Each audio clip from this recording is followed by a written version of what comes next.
ಅಂತೇಳಿ ಹನೂರು ತಾಲೂಕ್ ಅಧ್ಯಕ್ಷರು, ನಮ್ಮ ಅಖಿಲ ಕರ್ನಾಟಕ ಡಿ ಕೆ ಶಿವಕುಮಾರ್ ಅಭಿಮಾನಿ ಸಂಘ ಅಧ್ಯಕ್ಷರು.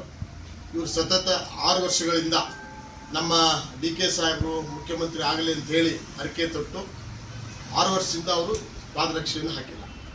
ನಾನು ಇವತ್ತು ಅವರನ್ನು ತಮ್ಮ ಮುಂದೆ ಮಾತನಾಡಿಸ್ತೇನೆ. ಸಿದ್ದರಾಜ್ ಅವರು, ಈಗ ನಮ್ಮ ನಾಯಕರಂತ ಮಾನ್ಯ ಶ್ರೀ ಡಿ ಕೆ ಶಿವಕುಮಾರ್ ಅವರು ಮುಖ್ಯಮಂತ್ರಿ ಆಗಿದ್ದಾರೆ.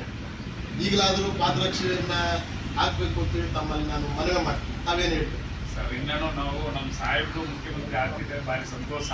ಅಂದರೆ ಪೂರ್ಣ ಪ್ರಮಾಣ ಮುಖ್ಯಮಂತ್ರಿಯಾಗಿ 2028ಕ್ಕೆ ಮತ್ತೆ ನಮ್ಮ ಸಾಹೇಬರು ಕರ್ನಾಟಕದಲ್ಲಿ, ನಮ್ಮ ಸಾಹೇಬರ ನಾಯಕತ್ವದಲ್ಲಿ ಮತ್ತೆ ಕರ್ನಾಟಕದಲ್ಲಿ ಕಾಂಗ್ರೆಸ್ ಪಕ್ಷ ಬಂದು ನಮ್ಮ ಸಾಹೇಬರು ಮತ್ತೆ 5 ವರ್ಷ ಪೂರ್ಣಾವಧಿಯಾಗಿ ಈ ಸರ್ಕಾರವನ್ನು ಮುನ್ನಡೆಸುವವರೆಗೂ ಮತ್ತೆ ನಾನು ಪಾದರಕ್ಷೆಯನ್ನು 2033ವರೆಗೂ ಹಾಕಲ್ಲ ಸರ್. ನಮ್ಮ ಸಾಹೇಬರು ಪೂರ್ತಿಯಾಗಿ 8 ವರ್ಷಗಳ ಕಾಲ ಏನು ಇವಾಗ ಸಿದ್ದರಾಮಯ್ಯ ಅವರ ಅವಧಿ ಏನು ದೇವರಾಜ ದರ್ಶನ ಮುಗಿದಿದ್ದಾರ, ಅದೇ ರೀತಿ ಸಿದ್ದರಾಮಯ್ಯ ಸಾಹೇಬರ ಗಿಂತಲೂ ನಮ್ಮ ಸಾಹೇಬರು ಹೆಚ್ಚಾಗಿ ಕರ್ನಾಟಕದಲ್ಲಿ ಆಡಳಿತ ಮಾಡೋವರೆಗೂ ಕೂಡ ನಾನು ನಮ್ಮ ವೆಂಕಟೇಶ್ವರ ಸ್ವಾಮಿ, ನಾಗೇಶ್ವರ ದೇವರ ಅಲ್ಲಿ ಪ್ರಮಾಣ ಮಾಡುತ್ತಾ ಅವರಿಗೆ ಮತ್ತೆ ಈ ಒಂದು ಅವಧಿನ ಸಿದ್ದರಾಮಯ್ಯ ಅವರ ಒಂದು ಇದನ್ನ ಮುಗಿಯುವವರೆಗೂ ನಾವು ಪಾದರಕ್ಷೆನ ಮತ್ತೆ ಹಾಕುವುದಿಲ್ಲ.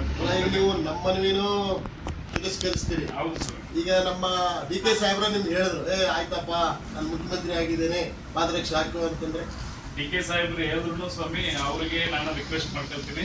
ಮತ್ತೆ ಈ ಸಿದ್ದರಾಮಯ್ಯ ಅವ್ರದ್ದು ಏನಿದೆಯಾ ಈ ಒಂದು ಅವ್ರು ಏನು ದೇವರಾಜ ಅರಸನ ಮುಗಿಸೋಕೆ ನಮ್ಮ ಸಾಹೇಬರಿಗೆ ಅಧಿಕಾರ ಬಿಟ್ಟುಕೊಡ್ಲಿಲ್ವೋ, ಅದೇ ರೀತಿ ನಮ್ಮ ಸಾಹೇಬರು ಕೂಡ ಈ ಕರ್ನಾಟಕದಲ್ಲಿ ಅತಿ ಹೆಚ್ಚು ಮುಖ್ಯಮಂತ್ರಿ ದಿವಸವನ್ನ ಮಾಡಿದಾಗಿ ನಮ್ಮ ಸಾಹೇಬರಾಗಬೇಕು. ಅಲ್ಲಿವರೆಗೂ ಪಾದರಕ್ಷೆ ಆಗೋದಿಲ್ಲ. ನಾನು ಸಾಹೇಬರು ಜೈಲಿಗೆ ಹೋದಾಗ, ಇಡಿ ಹಾಕಿದ ಜೈಲಿಗೆ ಹೋದಾಗ 48 ದಿವಸ ಕೂಡ ವಿಶೇಷ ಪೂಜೆ ಮಾಡಿ ಆ ದಿನದಿಂದ ನಾನು ಪಾದರಕ್ಷೆನ ಬಿಟ್ಟಿದ್ದೀನಿ.